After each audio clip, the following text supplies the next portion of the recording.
Waebrania 12 mstari wa kwanza kuendelea. Basi na sisi pia, kwa kuwa tunazungukwa na wingu kubwa la mashahidi namna hii, na tuweke kando kila mzigo mzito na dhambi ile ituzigayo kwa upesi, na tupige mbio kwa saburi katika yale mashindano yaliyowekwa mbele zetu, tukimtazama Yesu mwenye kuanzisha na mwenye kuitimiza imani yetu, ambaye kwa ajili ya furaha iliyowekwa mbele zake aliustahimili msalaba na kuidharau aibu, naye ameketi katika mkono wa kuume wa kiti cha enzi cha Mungu.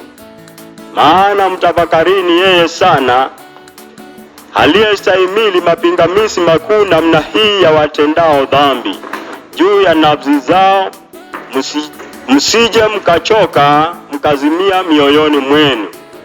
Hamjafanya vita hata kumwagika damu mkishindana na dhambi.